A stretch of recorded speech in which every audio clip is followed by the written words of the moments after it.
And welcome to another Down the Rabbit Hole video. I'm actually doing a Vectrex video, and this is one I have been waiting for a very long time. You've seen the description. Everybody knows about Warrior came out for the Vectrex recently. Vectrex Rolly's done a video about it. A few other people have done some videos about it, and what I wanted to talk about is the fact that I actually played the original Vector Beam Warrior back in the day. It was the late 70s. We were in some seaside town or some like holiday location that had an arcade. And I remember going up, and it was late at night, and there were a whole bunch of machines, and I had maybe 50 or 75 cents on me. And I do remember seeing this one machine that was really different and intriguing looking. It had two joysticks and this very cool 3D, like genuinely real 3D, like a little diorama dungeon.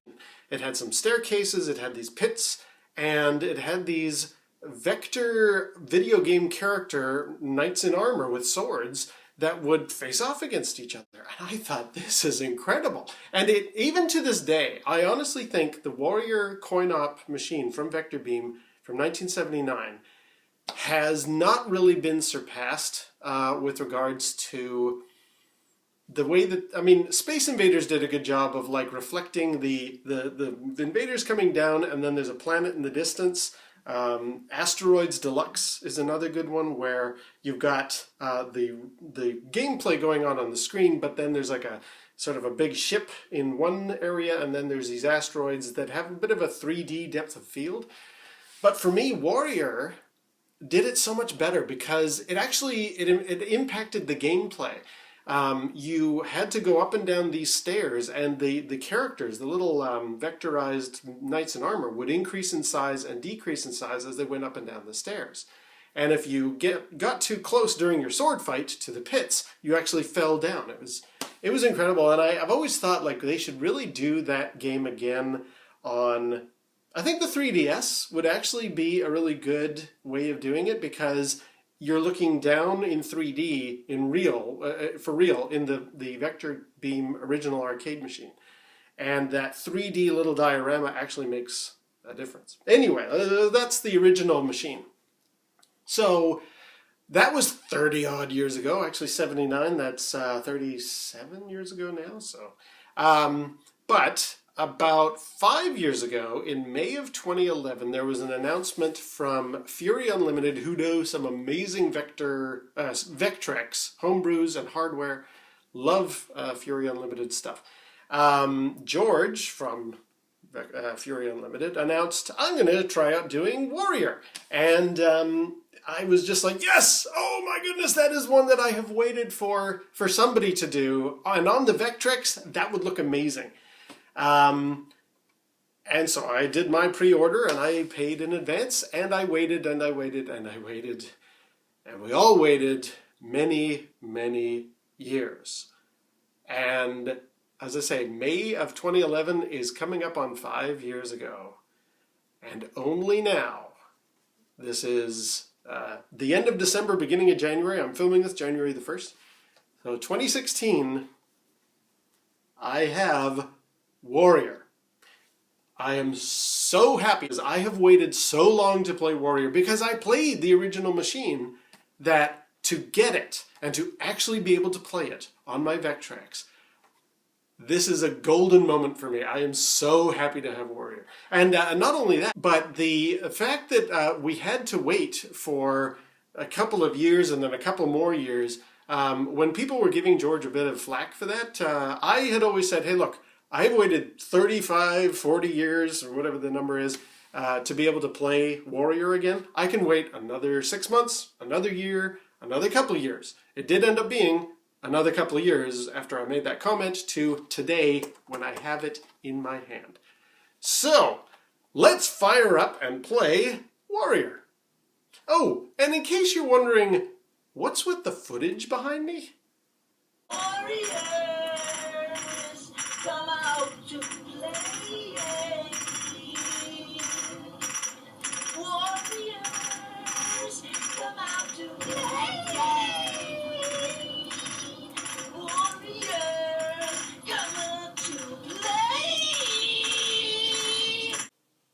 So there you can see in closer detail, there is the cartridge. Looks very nice. So you got the Warrior logo with Fury in the corner.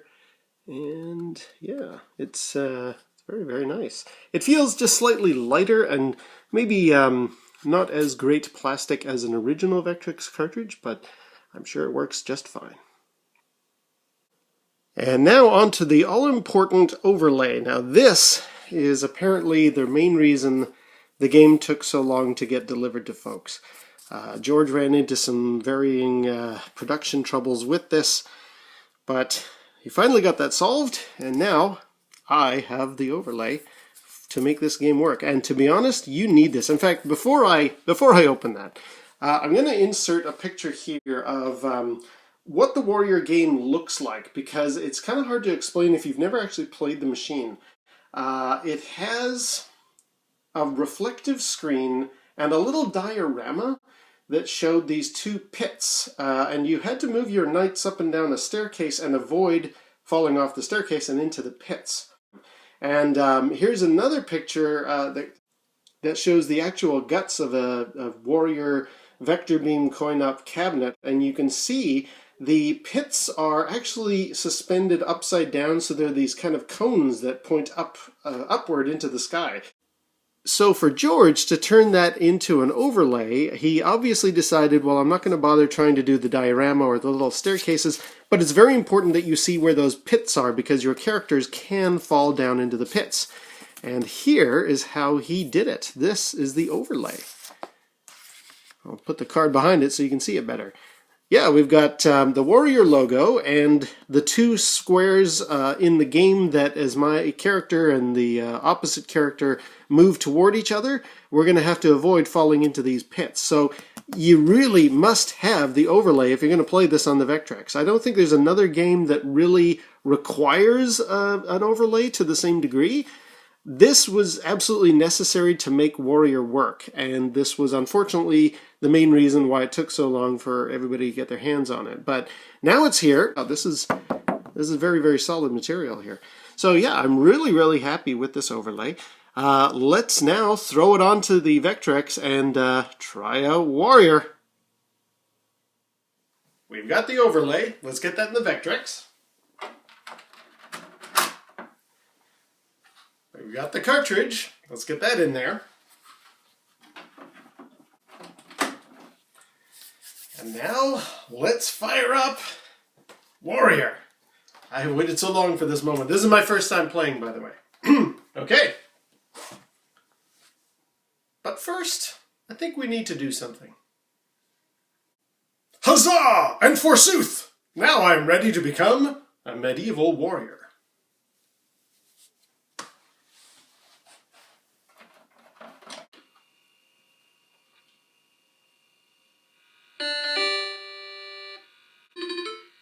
Here we've got the logo for Fury Unlimited. I find it ironic, I don't know if you can make it out there, but it says 2012 for the year. It's a little bit off target, but that's okay. This is my very first time playing this, so let's see what we get here. Now I believe it's going to tell me that I need to calibrate. Let's see what we got. Oh no, we're just straight into it. And I'm the top guy, alright. I'm not even sure what the controls are. How do you... Oh, okay. Oh, it's a lot like the arcade machine. You hold the button. Got him! So you move around, and then you hold the button to move your sword. If I can get him... Where am I going here? Oh, you got me. Let's try it again. And... Okay, yeah, you got me there. So I'm not sure if I haven't positioned the thing properly or what. But I keep dying. Let's see what we got here. Yeah, this definitely needs a bit of recalibration, and maybe I need to bump up the brightness a bit, because I keep falling in there. Because this is not quite right. Come on, you bugger. Ah! A little bit reminded of the pits in E.T. here. I keep falling into them no matter what. Tell you what, let's get to the menu and see if I can calibrate this thing a little bit here. Okay, so yes, read the fine manual, as they say. Looks like if you hit number 1 during this opening scene here, it will bring us to the calibration menu. And there it is. Now, remove pit graphics, optional, button 2. Align the pits with the overlay using the joystick. So as you can see, I can move the pits around quite nicely there, so they do actually line up with the red spots on the overlay. Let's try that. Center the warrior using the joystick. Oh, interesting. I was actually not properly aligned here. And I've increased the brightness a little bit too, so it doesn't look quite so blurry. Let's give this a whirl. Let's just see if we can get close. Oh! Alright, let's just be careful here. I do seem to keep falling into those pits a lot. Let's move over here and just try fighting him away from those pits. See, that's what I used to do with the original arcade machine, is I actually always went across the drawbridge that occurred, and then I've been using that same logic here, and I'm not able to get this guy. Alright, let's try it again. Gotcha! Alright! This definitely feels like the arcade machine, and anybody who might complain that this isn't really all that much fun, I will confess, this is very much what the arcade machine felt like. So if you're not enjoying your copy of Warrior because you're not finding it all that much fun as a fighting game, that's what the original machine was like. So yeah, you got what you asked for. You got Warrior. This is very close, actually, to what the experience was like back in the day, so I'm impressed. I've tried playing this on MAME, but again, without that overlay, you really can't, or without any kind of indication of where the pits are, it's really not very good. And I think it needs analog controls. My MAME machine is it's all digital, and I gotta confess, it really doesn't play very well. This at least feels a bit more like original Warrior did. I'm very happy with what we've ended up with here. This is Cinematronics Warrior. And as you can see, I'm doing quite well. Let's get away from that pit.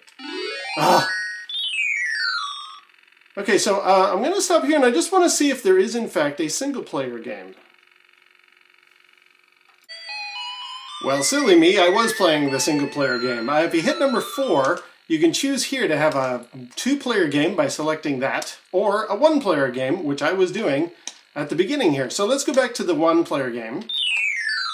And essentially what I need to do is defeat enough of these guys, and then it will pit me up against even more superior enemies. So I'm just going to do a little bit of fighting here for a bit, and we'll see there at the very end of the instruction manual, and I'll show this.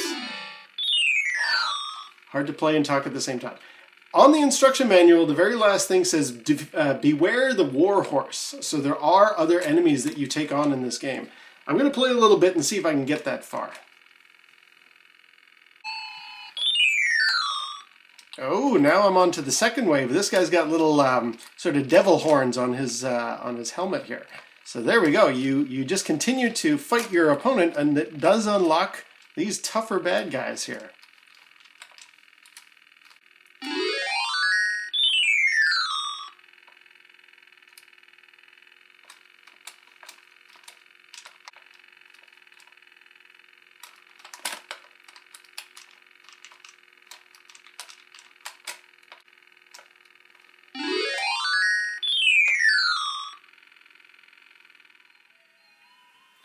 Well, that's Warrior.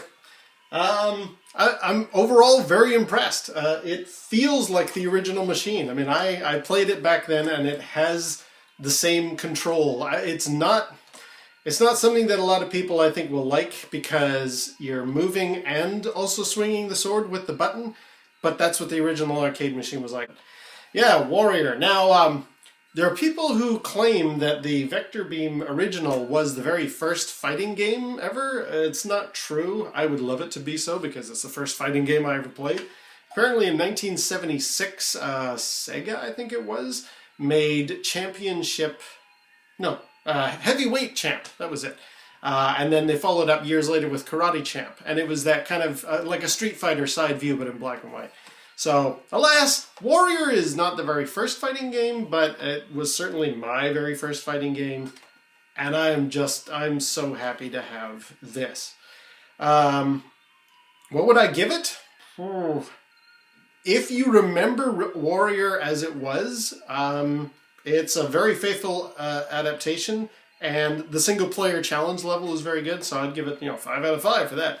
If you've never played the original Warrior, and certainly even if you've played it on MAME, you're gonna be a little disappointed, I think, because it's an early vector game, and it's an early fighting game, and it's kind of hard to control. Like I felt a bit like E.T. falling into the pits all the time, and it's an acquired taste. So if you don't have any memories of the original Warrior, maybe give it like a 3 out of 5 for that crowd. But for me personally, I love this thing. This is a really treasured item for my Vectrex collection. The game itself probably is not going to be stellar for a lot of people, and they may not like it, but for me, I have waited 5 years for this thing, and now I'm playing it, and I love it, and I know there's other games coming that I'm totally looking forward to. So anyway, that's it. A bit of a long video there, but this one deserved an entire story to it. So Warrior on the Vectrex from Fury Unlimited. I am so happy I finally have this. Okay, until next time, we'll see you down the rabbit hole.